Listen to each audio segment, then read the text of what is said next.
BRS అధ్యక్షుడు చెప్పాలా.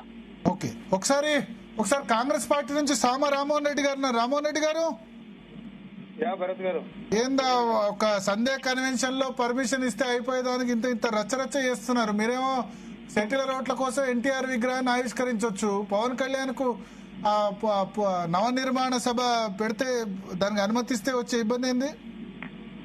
భరత్ గారు, ముందుగా మీకు ప్యానల్ ఉన్న పెద్దలకి అండ్ బిజినెస్ ప్రేక్షకులందరూ కూడా గుడ్ ఈవినింగ్.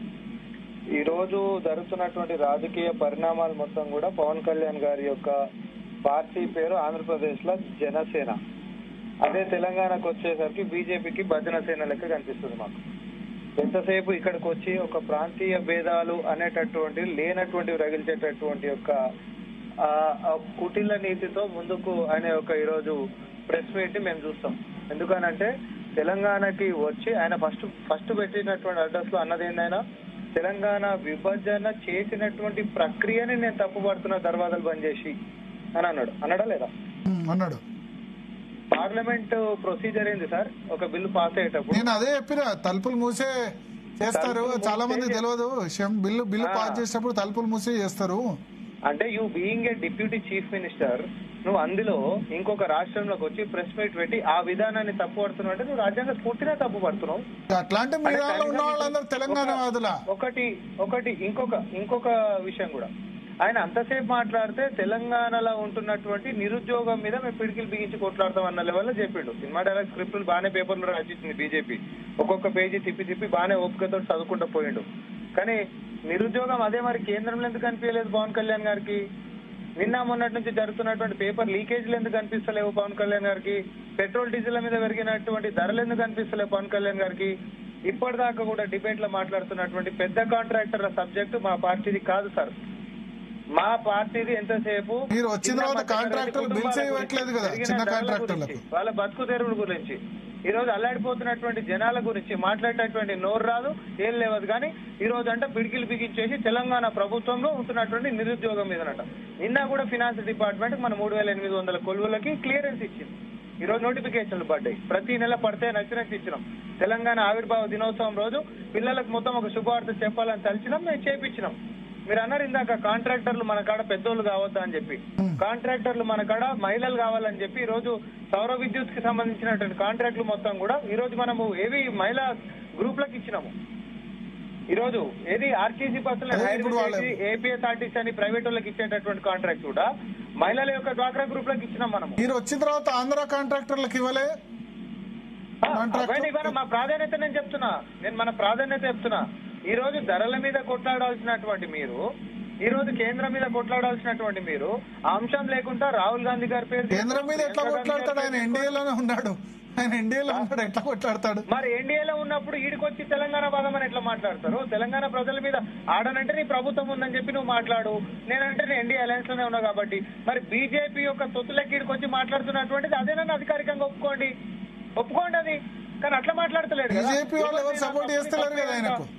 కాదండి, ఎవరినైనా తప్పుని తప్పే అంట. నేను దేన్ని కూడా అధ్యయను.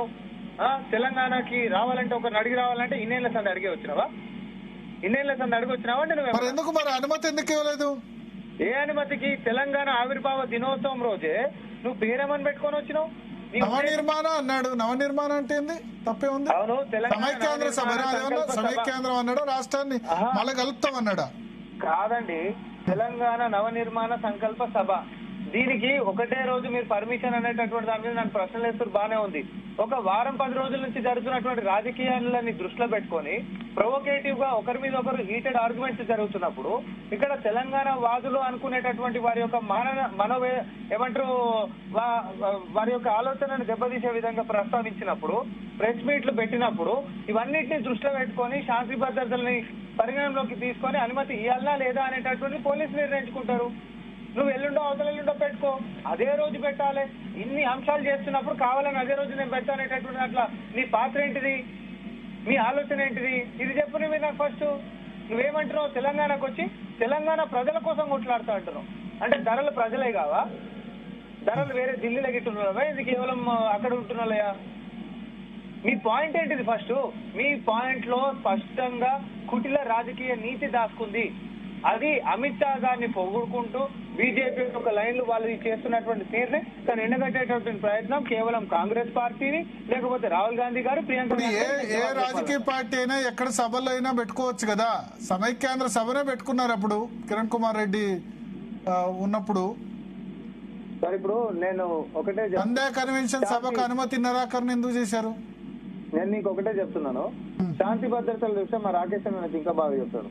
గణేష్ చవితి నాడు మనము అందరం కూడా నిమజ్జనం కోసం పోతున్నప్పుడు ఆపోజిట్ సపోజ్ ఇంకో కమ్యూనిటీకి సంబంధించినటువంటి ర్యాలీలు వస్తున్నప్పుడు పోలీసులు ఏం చేస్తారండి? ఏం చేస్తారు? శాంతి భద్రతల సమస్య వస్తుందా? ఎవరు ఎక్కడైనా పోవచ్చు, పోలీసు వాళ్ళు ఏం చేస్తారు? సంధ్యా కన్వెన్షన్ లో ఇన్సైడ్ గా ఒకరిని ఒక దారిలో ఇంకొకరు ఇంకో దారిలో పంపిస్తారు. దానికి కామన్ సెన్స్ ఉంటే సరిపోతుంది.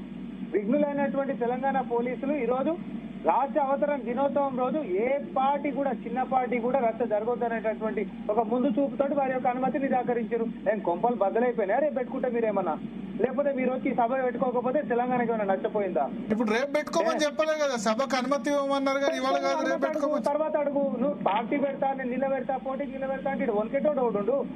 నీ పార్టీ వాళ్ళు ప్రతి ఎన్నికలలో పోటీ చేస్తున్నవారు, మనం ఇది మర్చిపోవద్దు. మరి ఎందుకు మరి గాంధీ భవన్ లో ప్రెస్ మీట్ పెట్టి మహేష్ కుమార్ గౌడ్ తిట్టాడు, పొన్నం ప్రభాకర్ తిట్టాడు, అనిరుద్ రెడ్డి తిట్టాడు. కాంగ్రెస్ పార్టీ పేరు తీసుకుంటూ, కాంగ్రెస్ పార్టీ నాయకులను తీసుకుంటూ, ఇంకో దేశాలను ప్రేమిస్తున్నామని చెప్పినటువంటి కాంగ్రెస్ పార్టీ లైన్ తీసుకొని రాహుల్ గాంధీ గారు, ప్రియాంక గాంధీ గారు పేరు తీసుకున్నాడు కాబట్టి మేము అంటున్నాం. ఆయన ఏమంటాడు, ఇక్కడ తెలంగాణలో ఏది అప్పుడు నష్టం జరిగినప్పుడు ₹1 కోటి నేను సహాయం చేసిన, గద్దర్ గారికి బండి ఇప్పించిన, లేకపోతే ఇంకోటి ఇప్పించిన అని అంటే, సార్ మీరు ఒక హ్యుమానిటేరియన్ గ్రౌండ్ లో అందరితో పాటు మీరు వచ్చి ₹4 ఇక్కడికి వచ్చి ఇచ్చినప్పుడు దాన్ని తీసుకోవడం జరుగుతుంది. కానీ మేము ఇచ్చిన పైసలతోటే మీరు కష్టాలలో ఉంటే నేను ఆదుకునేటటువంటి ఆంబాం గిట్ట మీరు తెలంగాణ మీద చూపిస్తే, మీరు ఇచ్చేటటువంటి ఆ పైసలు కూడా ₹1 కూడా మాకు అవసరం లేదు.